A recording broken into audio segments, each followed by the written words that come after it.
Sure.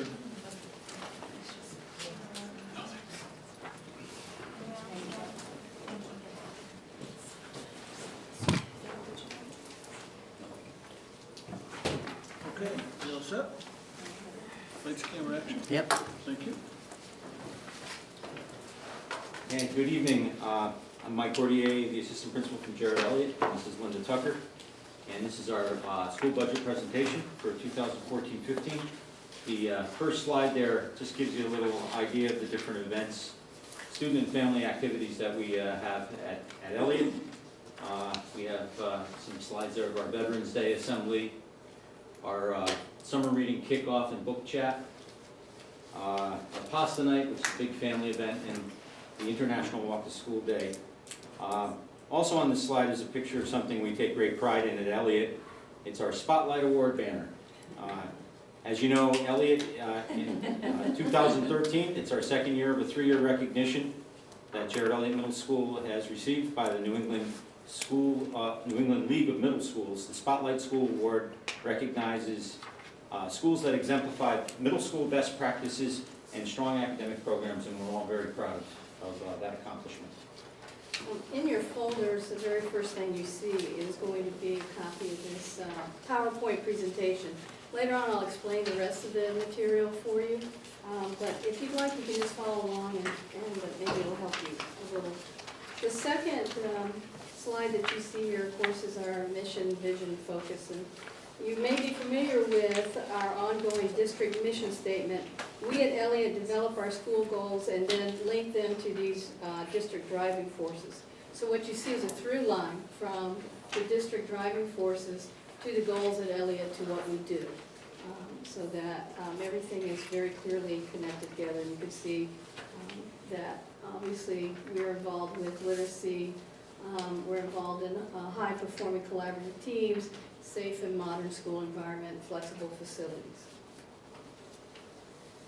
The Eliot School Focus and Initiatives, obviously all of us are involved in reviewing and aligning curriculum areas with Common Core standards through the professional development process. We spent a lot of time this year with all of our teachers taking a look at the Common Core standards, taking a look at how they affect what we are doing as far as strategies in our classrooms, and what our students are going to need to be successful in meeting the goals of the Common Core standards. We are exploring and implementing technology tools in the classroom that will enhance instruction, student engagement, and learning. I'll explain that a little bit now because I think there's an interest in technology. We're very lucky at Eliot. We've been supported very strongly by the Board of Education and central office staff. We currently have approximately 80+ computers in the building, and those are embedded. We have a technology computer lab. We have which has about 24 stations. We have 25 stations in our media center, which is brand new this last year. We also have a technology lab which takes care of overflow from those other 2 labs as part of the UA department. Also has 21 stations in it. We have a computer on wheels, which has 22 to 23 any given time of laptops. We have 2 functioning RTI labs, one for literacy, one for math, that have 6 computers each. We have 2 computers in each classroom, one for teacher, one for student use. We have smart boards in all of our core areas and their special areas as well. We have LCD projectors, we have document readers. We have 3 sets of what we call responsive devices for teachers to use in the classrooms as well. So we purposefully built in this program about starting 6 or 7 years ago to roll in technology and couple it up with professional development because we want it to be used in the classroom. And we have measured the use of that technology in all of our classrooms and also in those areas like the media center, the computer labs, the use of the cows. It is used 99 to 100% of the time. It is truly well used. And also to effectively implement the revised teacher evaluation plan. We've spent a lot of work professionally developing that with our teachers as far as expectations for what that means for improving their instructional techniques. Other focuses was to implement a principal-student advisory group. That has been in place this year. In response to a school climate survey, we did very well in our school climate survey. Upwards of almost 90% and over of positive feedback from students. But I felt that it was really important for me to have close communication one-on-one with students. So I asked the student body, student government, if they would every 2 weeks have representatives come and meet with me, just so we could talk about what the climate was in the building, any suggestions they would have for improvement. And out of that, we have put a couple of initiatives in place based purely on what the students have to say. One thing we would like to do this year is to enhance our team leadership model. We do have team leaders for each of our grade level teams. You're going to see further in your folder that we have completely fleshed out a team leadership model, which we think is going to reinforce that middle level of administration and support instruction, interdisciplinary connection, and effective professional development is going to enhance that role. We want to restructure the process and procedures for SRBI, which is scientifically research-based interventions to more effectively plan for student academic and behavioral supports to align as closely as we possibly can with Pearson and also with Morgan, with the same kind of strategies in place. And I'll obviously implement school safety and security practices and recommendations, including security drills, and just being sure that we are maintaining a very safe school environment. As you may know, the middle school follows a teaming model. At Eliot, we have 3 grades, grades 6 through 8, with 2 teams of students and teachers per grade. This slide gives you an idea of our enrollment and staffing and the core class size numbers. As you can see, our school population remains steady next year at about 462 projected students. We are fortunate to have class sizes of 20 and under, and that maximizes teacher-student interaction and engagement in the learning process. This ultimately results in a more personalized student instruction. All right, from this slide you can see is a comparison of the current operating budget and the 2014-15 budget request. We're going to detail these changes, specific changes in the next slides, but you can obviously see that we have a slight decrease in our textbook request. Our library media also has a slight decrease, primarily because some of our software isn't costing us as much. Instructional materials, there is an increase, and we'll go through that a little as to why. Operating expenses, there is a slight reduction. Curriculum implementation, a reduction as well. And student activities, overall, resulting in a $4,741 decrease. This is just this, go ahead, Mr. Yu. Slide also gives you a visual of what Linda just showed you. The main increase from the 2013-14 years in the area of instructional materials. As you can see, all the other accounts remain at similar levels, which also show slight decreases. All right, for textbooks, a majority of textbook expenditures reflect the purchase of, as you can see, of text to support our Spanish 2 program.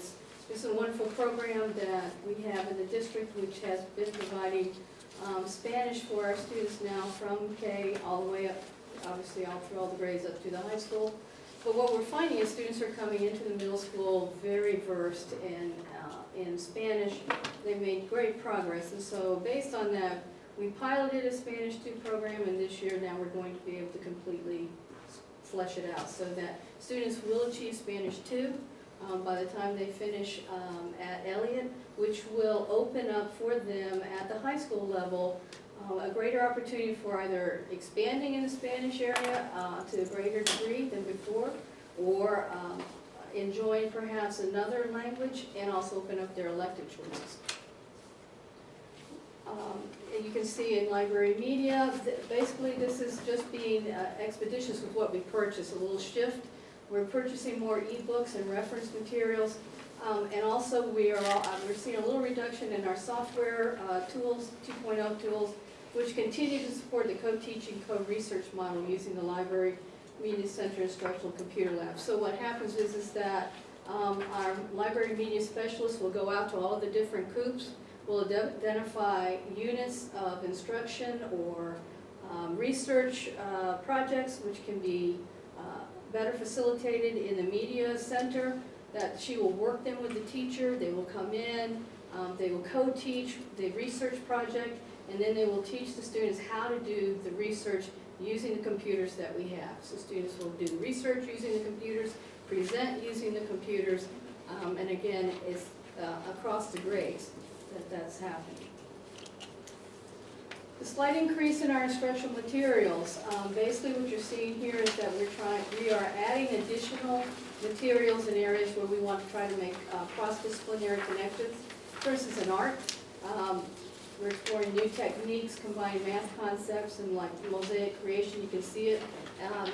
Some examples when you walk into the building, what's called Zentangle, with student projects. Guidance, we're fully implementing the anti-bullying self-exploration inventory tools, which means that our guidance counselors go into all of the different grades, all the different classrooms, conduct classes about these types of issues, and then do inventories, gather that data together, and reinforce those kind of lessons that they have taught with students. We're introducing 3-Act Play support materials connected to the Common Core. Our teachers took a look and they believe that that's one of the materials that will best support students being able to understand the complexity of Common Core, math manipulatives to support Common Core skill development, and again, world language support materials for Spanish too. Our operating expenses, we did see a reduction in copying, printing, and publishing, software maintenance, and student transportation, because I think, due to this, I think central office has done a fantastic job with some of our contracts for copying and printing, and we have just been very firm with publishing and also software maintenance. Okay, this is just another way of taking a look at a summary of what our proposed budget looks like in a pie chart format. You obviously see that our largest expenses would be in the instructional materials and operating expenses area. So our final budget request of you is $156,966. We're down $4,741 from this current year budget, which is a decrease of 2.93%.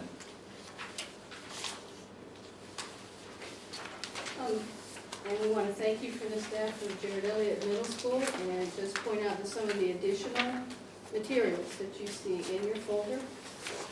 You will see the next page is the annual proposed budget summary, which breaks it out a little more in depth for you, so you can understand exactly how some of those numbers were generated. The third sheet in would be the budget highlights for Jared Eliot Middle School. Again, reviewing our initiatives, our current staffing, our budget requests, instructional material increase, and our overall operating budget request totals. And then the last sheet is our job description for our Jared Eliot Middle School team leader. These positions currently already exist in the contract for the teachers. They've just never been fully implemented. We feel now the time is for us to do this, particularly when you can see that what we're asking our team leaders to do is to facilitate the development of interdisciplinary connection, to discuss and coordinate team efforts to promote student engagement, to monitor and analyze individual student grade level data for instructional implications, to coordinate decisions between team members regarding issues such as homework grading, tests, and projects. All of these are really necessary, we think, to enhance and create that middle level of administration that really articulates between us and each of the teams, grade level to grade level. To answer some of your question, I think that you had previously about how is data used at our level, for instance with RTI. and with SRBI. Students come over from Pearson to us and have been identified for RTI services. They are looked at closely by our two specialists in the language arts labs, RTI lab, and the math lab. They are continued at that level to receive support. They receive individual support and assistance from the specialists and also from paras who are embedded in the lab. They are assessed on a weekly and sometimes even a bi-weekly basis. There are computer programs that they work with that also measures their progress and their growth and helps, it targets where their particular areas of weakness are. Those are charted, how they do on a week-by-week basis.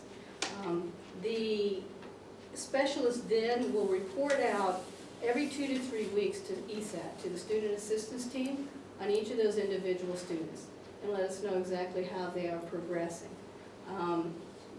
At any point, you can increase interventions if you feel that they're not showing adequate progress, or you can decrease those interventions. The goal is eventually for them to exit out, and we have a fairly high percentage of students who do exit out of the language and math labs. We also use those labs as a step down. For instance, if a student in special education is exited from special ed services, sometimes that can be challenging for the student and also for parents. So we can step them down into the RTI program for a limited period of time to make sure that those skills are completely embedded and they're comfortable and they're making progress in the academic environment. So ESAT is the warehouse. The teams, every team is represented on ESAT, so they come to ESAT with Tier 1 interventions that the teams have put in place, very well documented, how long they have been put in place, what has been effective, what has not been effective. We create action plans, but we do that for a limited period of time, because if we sense there is an issue, we want to be sure we intensify those services as needed. So it's a very well structured, we think, environment. I would just, kind of reiterate again with the team leader positions moving forward. These are already embedded in the budget, or is this something that needs to be approved by the board? It'll be included in the budget process this year. Okay.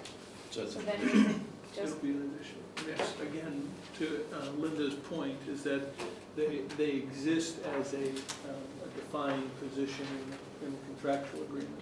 So it's not something we have to add or approve separately. They exist, they've not been fully utilized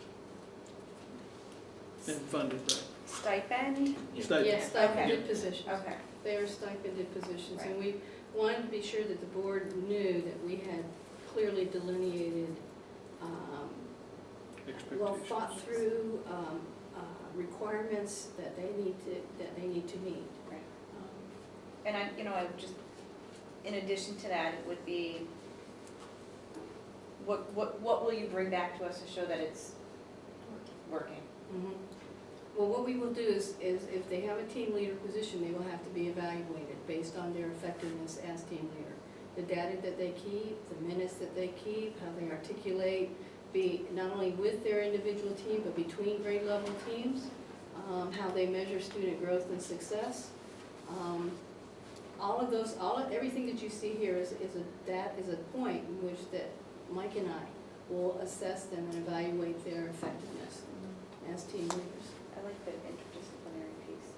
And it's really important that, by having those leaders in place and providing them opportunities, I think, to meet as leaders, it breaks down that barrier a little more. We pretty much break down those barriers, but it breaks it down more to the fact that now we want to talk about how do we, grade to grade, team to team, what have you, make sure that we articulate with each other. Another side effect of team leadership, I taught Milford for 8 years, and I was a team leader, and it was a stipended position. Our staff has acting team leaders right now.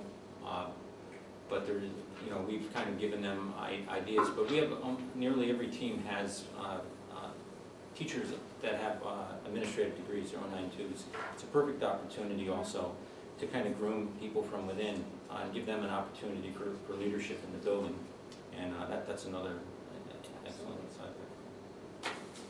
Just with regard to there was in here about the English piece with the 3-act play with the, is that, I'm assuming, but I don't want to assume that that's a conversation in terms of vertical alignment with the high school to make sure that it's not repetition or right, taking or that, it. yeah. We have those conversations, and really they're looking at, you know, they did get some new materials, and then as Common Core came into play, what are the holes and the gaps that they need to kind of fill and engage kids in. And yes, we do at Like I said, CRT, I we have assume that, but I don't want conversation, to yeah, we assume. do. Through CRT and through the English. Yeah, we're pretty Department. sensitive to not taking on new things without some conversation to make sure that it's still Right. articulated in the line. But There is very close. duly noted. Very Like I said, close discussion and articulation between, particularly because the CRT process allows, the curriculum renewal process allows for there to be discussion K-12 as to what materials are being used and how they're not redundant and how they support each other. One last point I would like to make about technology is that we're very lucky because at Eliot, our computer teacher and our media teacher specialist are so well versed in technology that we embed technology PD in our faculty meetings and also briefly in our PD time. So they can do 10 or 15-minute mini lessons, for instance, on Web 2.0 tools or teacher websites or how you can link to this or how you can do that or what have you. So it's an ongoing process during the year, and teachers are very comfortable with using the technology, which makes it very comfortable for students. Right now, we think we've got enough computers to handle the, when we do the pilot, the test pilot for the Common Core. It's close, but we think we've got enough. We'll have to do it team by team. Other questions for Linda and Mike? Yeah. Are you happy with the growth you've seen from your students this year? Yes. Is there anything that you would like to change? Growth-wise from our students, we have 3 wonderful grades. It's a credit to every school that has fed into Eliot. It has been an absolute joy to work with these students. They come to us more than willing to learn and willing to try everything that we throw at them. They make a real strong attempt at. They're hardworking. They have more computer skills than we've seen in the past. Their literary skills and reading skills are very good. They work hard in math. I guess what I want to say to you too is that they're very nice individuals. Good. And it's excellent to provide more opportunities for them, as Angela and the staff at Joel was talking about, extracurricular activities. We have an after-hours program that we've been able to kick it up a notch because of the interest of the students. We have So you're keeping them challenged? yeah. Yes, we have gifted and talented activities embedded in the after-hours program, wrapped around things like math or probing their interests, challenging them in different ways. They find that they even though we don't have transportation, which we're not able to provide, we always run somewhere between 75, 100 to 125 students, which is pretty extraordinary. And we run 3 6-week sessions. Twice a week, so each day offers different. Offers something Opportunities. different for them, up to 30 different kinds of activities for them to do. Good. I think the other piece that Linda and Mike alluded to with the Spanish 2 program, but also with our algebra program, is that Our algebra program. we've amped up the requirements in both those programs, so they are in fact on par with the high school programs. So the kids who are going through the algebra program at the middle school and the Spanish 2 program at the middle school are in fact replicating the high school curriculum in those 2 areas. So you And have- it's a credit to the schools we're feeding into, Eliot, that we have 2 full classes of Algebra 2 students. So that's really saying something. Thank you. Thank you. Thank you very much.